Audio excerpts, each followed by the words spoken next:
morning, good afternoon, good evening, wherever you are. Here's another one about cholesterol. There's only one more to go. Then I'll put something up on Monday, make a complete break. That's the sun. You see reflected in the window? Not bad from 93 million miles away. Pretty cool. Anyway, what about cholesterol? Again, you've been misinformed. Blood damages can be damaged. It's not by cholesterol. That's been misrepresented. It's a natural healing substance, as I said before. An aeroplane.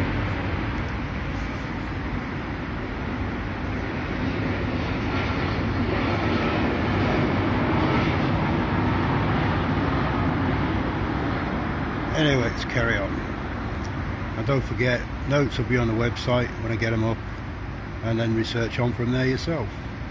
This is just a start. Now, saturated fats have been run down, as well as cholesterol. Now, with saturated fats, cholesterol gives the membrane cells stiffness, stability. If you've got more polyunsaturated acids, they replace the saturated acids, so the cell walls actually become flabby. When this happens, cholesterol from the blood is driven to the tissues to give them structural integrity. This is why cholesterol levels may go down temporarily when replace saturated fat with polyunsaturated oils. Cholesterol acts as a precursor to vital corticosteroids hormones, help deal with stress, protect the body against heart disease and cancer, and to the sex hormones like androgen, testosterone, estrogen and progesterone. They're long words, but essential. It's a precursor to vitamin D. That's important fat-soluble vitamin needed for healthy bones and nervous system, proper growth, mineral metabolism, muscle tone, insulin production, reproduction, and immune system function. The bile salts are made from cholesterol, vital for digestion and assimilation of fats to the diet.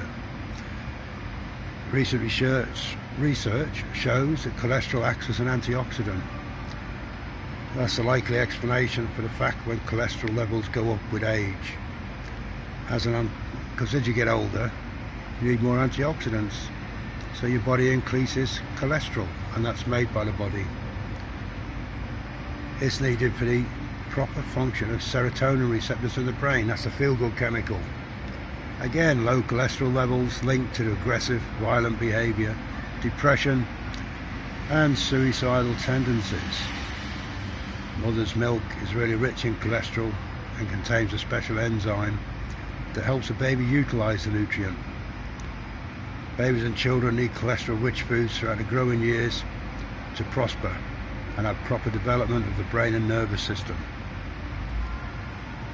Dietary cholesterol plays an important role in maintaining the health of the intestines wall.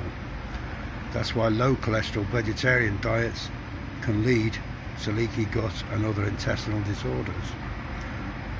It's not the cause of heart disease, but it's a potent antioxidant weapon against free radicals in the blood, and a repair substance that helps heal arterial damage. Though the plaques themselves contain very little cholesterol.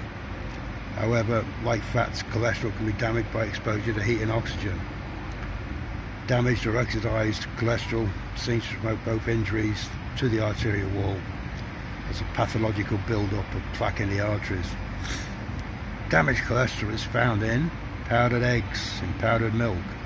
It's added to reduced fat milk to give it body, and in meats and fats that have been heated to high temperatures, like frying and other high temperature processes. High serum cholesterol levels often indicate that the body needs cholesterol to protect itself from high levels of altered free radical containing fats. And as an analogy, just as a police force is needed in a locality where crime occurs frequently, so cholesterol is needed in a poorly nourished body to protect the individual from heart disease and cancer. Blaming heart disease on cholesterol is like blaming the police for murder and theft in high crime areas. Poor thyroid function, hypothyroidism, will result in high cholesterol levels. When thyroid function is poor, usually due to a diet high in sugar and low in usable iodine, fat-soluble vitamins and other nutrients, the body floods the blood with cholesterol as an adaptive and protective mechanism, providing a superabundance of materials needed to heal tissues and produce protective steroids. Hypothyroid individuals are particularly susceptible to infections, heart disease and cancer. And that's only a part of it today. We have a few more bits to go, and tomorrow we'll finish it, and like I said, Monday will be a treat. It may not be for you, but it will be for me. It's a video I made a while ago. Right, now let's go to the different factors. You've got the Woolsen factor. It's called the anti-stiffness factor. This compound is present in raw animal fat. Now, Rosalind Woolsen, she's the researcher that found it, discovered that this substance protects humans and animals from calcification of the joints, degenerative arthritis. It also protects against hardening of the arteries, cataracts, calcification of the pineal gland. Now, calves-fed pasteurized milk or skim milk develop joint stiffness and don't thrive. Symptoms are reversed when raw butter fat is added to the diet. Pasteurization destroys the Woolsen factor. It's only present on another aeroplane in raw butter, cream and whole milk. Now, I think they mean by whole milk, they mean unpasteurized whole milk, i.e. raw. That'd be the best one. Now you've got a price factor, or Activator X, discovered by Dr. Price. Activator X is a powerful catalyst which, like vitamins A and D, help the body absorb and utilize minerals.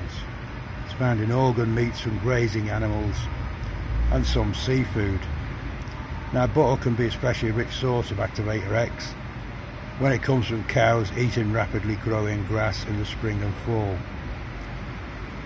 It disappears in cows fed cottonseed meal or high protein soy based feeds. Fortunately, Activator X is not destroyed by pasteurization. But have it before it's even gone through pasteurization with raw milk. Arachidonic acid, that's AA it's called. It's 20 carbon polyunsaturated containing 4 double bonds found in small amounts only in animal fats. Now, the acid plays a role in the function of the brain. It's a vital component of the cell membranes. Yeah. And a precursor to important prostaglandins. Now, some dietary gurus warn against eating foods rich in AA, claiming it contributes to the production of bad prostaglandins, ones that cause inflammation. But prostaglandins counteract inflammation are also made from AA.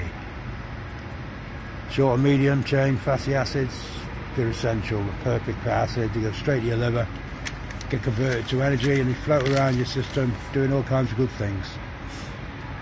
And they're good if you go into the gym a lot. Let's go to processing, the modern methods. I don't want to go there where this is.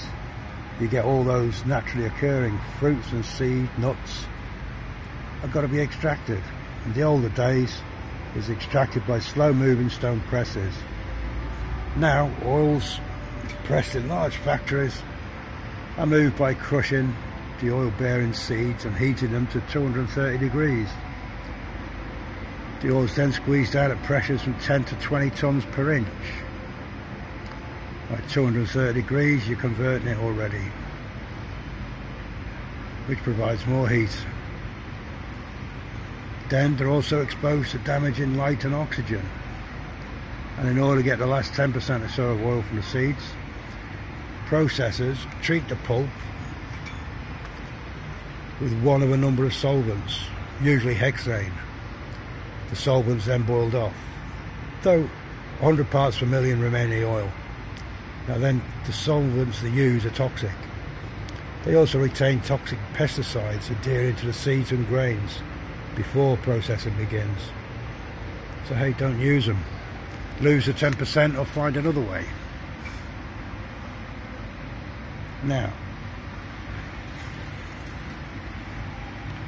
the older ways are pretty good.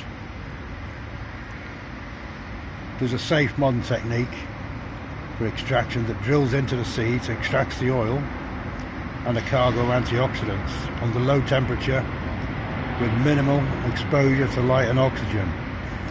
That's an expeller, expressed unrefined oil. Another aeroplane. Now these will remain fresh for months in dark containers, and that, my friend, is another cholesterol one. Debunking. Speak to you again. Have it easy. Bye.